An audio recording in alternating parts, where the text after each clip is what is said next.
नमस्कार किसान भाइयों, जय गौ माता। हम आज एक ऐसे विषय को लेकर के आपके बीच में आए हैं जिसमें हमने एक वीडियो पहले भी बनाई थी। ये हमारे कुछ प्राकृतिक तरीके हैं जिससे हम अगर कुछ कीट को कंट्रोल हम लोग कर सकते हैं। ये आज जो जहर का ज़्यादा जो प्रयोग हो रहा है, तो हमारा प्रयास रहता है कि किसी भी तरह ये जहर कम से कम पड़े और अपने देसी तरीक़ों से, जो हमारे परंपरागत तरीके थे, तो उस तरीक़ों से हम अपने इन कीटों को कंट्रोल कर सकते हैं। किसान भाइयों, मैं आपकी जानकारी के लिए बताना चाहता हूं कि हम लोगों का जो सिस्टम था वो ख़राब हो गया। क्योंकि हमारे दो तरह के कीट होते हैं, एक हमारे शत्रु कीट होते हैं, एक हमारे मित्र कीट होते हैं। हमारे मित्र कीट अक्सर दिन में काम करते हैं और हमारे जो शत्रु कीट हैं वो अक्सर रात में काम करते हैं। लेकिन हम लोगों ने अपना सिस्टम बदल दिया। हम वैज्ञानिक दृष्टिकोण के हिसाब से एक अंधकार की तरफ हम लोग चले गए। हम सुबह उठे, नहाए धोए, नाश्ता किया, हम लोग मार्केट गए। मार्केट जाने के बाद हमने फिर वहाँ से दवाई ली और आकर के दोपहर में खाना खाया और दोपहर में हम लोग छिड़काव करने चले जाते हैं। जबकि वास्तविकता ये है कि दोपहर में हमारे जो मित्र कीट हैं वो काम कर रहे होते हैं। मधुमक्खियाँ जो हैं पर परागण की क्रिया करती हुई होती हैं और उनको हम छिड़काव कर देते हैं जहरीले रसायनों का और वो मर जाते हैं। जबकि वास्तविकता ये है कि हमारे जो शत्रु कीट हैं वो ज़मीन के अंदर छुपे हुए रहते हैं और उस वक्त वो बाहर नहीं होते। आपकी जानकारी के लिए एक चीज़ और बता दूं, जितने भी शाकाहारी कीट हैं वो हमारे शत्रु हैं और जितने भी मांसाहारी कीट हैं वो हमारे मित्र हैं। क्योंकि शाकाहारी जितने कीट हैं वो पत्तों को खाते हैं, अब टहनियों को खाते हैं, जड़ों को खाते हैं, डंठल खाते हैं, फल और फूल को खाते हैं। लेकिन मांसाहारी जो कीट हैं वो हमारे उन शाकाहारी कीटों को खाते हैं। तो इसलिए मांसाहारी कीट जो हैं वो हमारे जो है मित्र कीट हैं। तो किसान भाइयों, पहले हम लोग मिश्रित खेती करते थे, कई तरह से हम लोग कीट कंट्रोल करते थे और रसायनों का इतना, चूँकि ये जो हमारे शत्रु कीट हैं इनकी संख्या बहुत कम है। ये 15-20% ही हमारे शत्रु कीट होते हैं, बाकी सब हमारे मित्र कीट होते हैं। तो हम थोड़ा सा इस बात की तरफ ध्यान दें और प्रयास करें कि प्राकृतिक नियंत्रण, तो जैसे ये सफ़ेद गिडार की मैं एक जैविक नियंत्रण आपको बताया था, उसमें मैं बताया था आपको कि हमने बुवेरिया बेसियाना का हमने कल्चर बनाना है और उसको अपने पौधों में, अपने बागों में, अपनी फसलों में उसको इस्तेमाल करना है। वो हमारा मित्र जीव है और जब वो उसको ग्रसित करता है सफ़ेद गिडार को, तो उनकी संख्या आहिस्ता आहिस्ता घट जाती है। आज अक्सर हमारे पॉपुलर के किसान हैं, बागों के किसान हैं, तो अक्सर वो शिकायत करते रहते हैं, उनके अक्सर फ़ोन आते रहते हैं कि साहब हमारा बड़ा पेड़ खड़ा पेड़ सूख गया है। सूखने की दो वजह हैं। एक तो सबसे बड़ी वजह है कि हमारा जो फफूंद है, फंगल जो है आजकल, क्योंकि हम फंगीसाइड का प्रयोग नहीं करते, ना रासायनिक रूप में करते हैं, ना जैविक रूप में करते हैं, ना प्राकृतिक रूप में करते हैं, और हम अपनी फसलें बोए जा रहे हैं, तो इससे हमारा जो फफूंद है वो बढ़ता जा रहा है और गलन की बीमारियां अक्सर होती जा रही हैं और एक महामारी का रूप उसने ले लिया है। इसी तरह हमारा सफ़ेद गिडार है। सफ़ेद गिडार ये मैं दिखाया भी था आपको, ये देखो, ये सफ़ेद गिडार है जिसको ये 3-4 फुट तक काम करता है। ये देखो, ये 3-4 फुट तक काम करता है। इसका भी वही जीवन चक्र होता है जैसे सुंडी का जीवन चक्र है, इल्ली का जीवन चक्र है, कि इल्ली से प्यूपा और प्यूपे से तितली।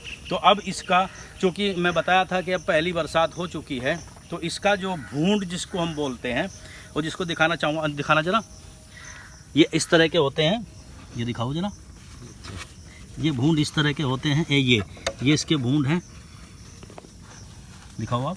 और ये चलता हुआ भूंड भी मैं आपको दिखाऊंगा। ये चूँकि जीवित अवस्था में है, ये अंदर जाने की कोशिश कर रहे हैं ज़मीन में। देखो आप, इन्होंने खोद लिया है नीचे, ये नीचे जाने की कोशिश कर रहे हैं। तो ये करते क्या हैं, अब इनका वंश वृद्धि का वक्त आ चुका है। पहली बरसात जैसे ही होगी तो ये झुंड के झुंड में बाहर निकलते हैं और जो कोमल पत्ते हैं वहाँ पर ये बैठ जाते हैं, उन कोमल पत्तों को खाते हैं। इसमें कुछ तो बाहर उड़ करके चले जाते हैं, कुछ मर जाते हैं, कुछ को पक्षी खा लेते हैं। और जो फिर ये वयस्क होते हैं, क्योंकि गर्भधारण करने का इनका यही वक्त होता है। आप दिखाने की कोशिश करिए, देखो ज़मीन में जा रहा है, ये नीचे ज़मीन में जाने की कोशिश कर रहा है। ये देखो, ये ज़मीन के अंदर रहता है। ये जो इसका काल है, ये गर्भ धारण करने का काल है, तो ये बाहर निकलते हैं, ये गर्भ धारण करते हैं, उसके बाद ये ज़मीन में चले जाते हैं और ज़मीन में जा कर के फिर ये अंडा देते हैं और अंडा देने के बाद अंडे से फिर बच्चा निकलता है। जैसे मैं अभी आपको दिखाए वो सफ़ेद गिडार के बच्चे हैं और बच्चे से फिर वो वयस्क होता है और वयस्क होने के बाद फिर वो प्यूपा अवस्था में चला जाता है और प्यूपे से फिर ये आपको, जिसको हम अपनी भाषा में यहाँ पर भूंड कहते हैं, आपकी भाषा में क्या कहते होंगे मुझे नहीं पता, मैंने आपको वीडियो दिखाई है, आप थोड़ा समझने का प्रयास करेंगे तो ये इसी प्रकार इल्ली का जीवन चक्र है। तो इल्ली का जीवन चक्र, सुंडी का जीवन चक्र है। इल्ली से प्यूपा, प्यूपे से तितली, पहले वो सुंडी बनती है, सुंडी से कुछ सुंडियाँ मर जाती हैं, कुछ को पशु पक्षी खा जाते हैं, बाकी जो बचती हैं उनसे प्यूपा बनता है और फिर तितली बाहर निकलती है। तितली गर्भ धारण करती है और गर्भ धारण करने के बाद वो अपने अंडे देती है। तो इसी तरीके से उसका भी जीवन चक्र चलता है। उसको भी हम प्राकृतिक तरीके से कंट्रोल कर सकते हैं। जैसे हमारे पास ट्रैकोगामा कार्ड है, ल्यूर हैं, तो इसको दिखाने की कोशिश करें, ये उड़ेंगे यहाँ से, ये दिखाने की आप कोशिश करें, तो इस तरीके से हम उसको भी कंट्रोल कर सकते हैं।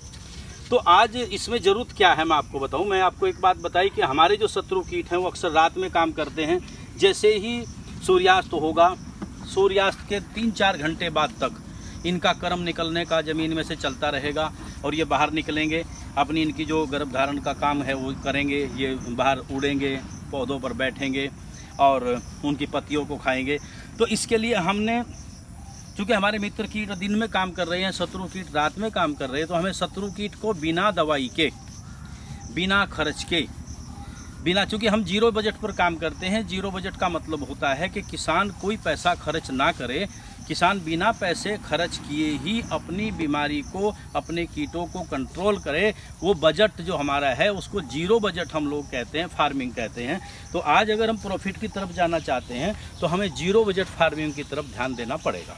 तो अब करना क्या है कि हम अपने खेत में जाएंगे, शाम के वक्त जाएंगे। जैसे ये देख रहे हैं आप, ये हमने बल्ब लगाया हुआ है, ये दिखाओ आप, ये बल्ब लगाया हुआ है। जिन लोगों के पास में बिजली नहीं है वो लोग बिजली के बजाय यहाँ पर बैटरी भी लगा सकते हैं। तो बैटरी लगाएं, बैटरी लगा करके नीचे खाली करें, ये पानी रखें, ये पानी, हाँ ये देखो बाल्टी में पानी है, इसमें चंद बूंद आप मिट्टी के तेल की या किसी भी ऑयल की आप इसमें डाल दें। तो अब होगा क्या, जैसे ही ये लाइट जलेगी तो लाइट जलने पर कीट जो है, जितने भी हमारे नुकसान देने वाले कीट हैं, जो शत्रु कीट हैं, वो इस लाइट पर आएंगे और आकर के वो इस पानी में इस तरह से ऊपर लग करके वो पानी में गिरेंगे और इस तरह से वो मर जाएंगे। जैसे वो दिखाने की कोशिश करें, इस तरह ये मर जाएंगे। तो इससे हमारा जो है, इससे जो मादा है, जो नर है, वो तो यहाँ पर गिर करके मर जाएंगे। तो उनका गर्भ धारण का जो वक्त है वो ख़त्म हो जाएगा, उनकी जनसंख्या कम होती चली जाएगी। तो इस तरीके से हम लोग सफ़ेद गिडार का नियंत्रण कर सकते हैं। ये सफ़ेद गिडार इतना भयानक रूप ले लेता है, मैं आपको बताऊं कि बड़े से बड़े पौधे को इसकी 4-5 फुट की गहराई तक ये काम करता है। ये करता क्या है कि उसकी जो कोमल जड़ें हैं, उन कोमल जड़ों को खाता है। जब वो कोमल जड़ें कट जाती हैं तो उसके ऊपर फंगल का अटैक होता है, फफूंद का अटैक होता है। तो इसलिए पॉपुलर के आप लोगों ने देखा हो कि बड़े बड़े पौधे पॉपुलर के सूख रहे हैं, लीची के सूख रहे हैं, आम के सूख रहे हैं और ये हमारी फसलों में काफ़ी नुकसान देता है। तो किसान भाइयों, इस तरीके से ये हमारे कुछ तरीके हैं, इनको आप, वैज्ञानिक जो हमारे पुरातन कृषि थी उनमें इन तरीक़ों को अपनाया जाता था। तो इस तरीके से अगर आप इस तरीके से काम करेंगे तो अपनी फसलों को आप लोग एक बहुत बड़े नुकसान से बचाएंगे, बिना खर्च के बचाएंगे।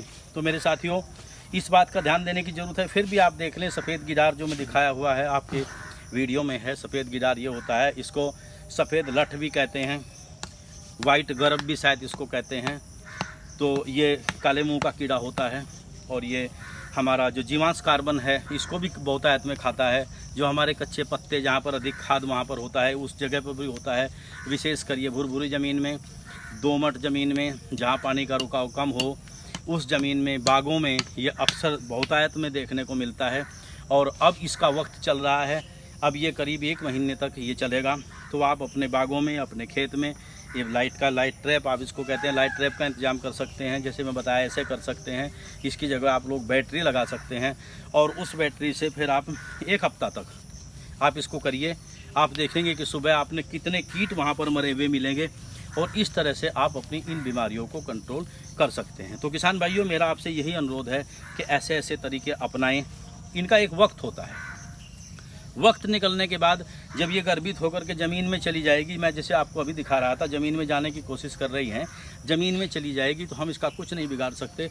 हमारी रासायनिक दवाइयों का प्रभाव सिर्फ 1 फीट तक होता है, 1.5 फीट तक होता है, और इनका 4-5 फीट तक ये लोग, ये क्या नाम आपका, ये कीट 4-5 फीट तक नीचे जाते हैं। तो इसीलिए हम इनका कुछ नहीं बिगाड़ पाएंगे और ये फिर एक राक्षस ज़मीन में दफन होकर के जब वापस आएगा तो एक बहुत बड़े विनाश को निमंत्रण देगा।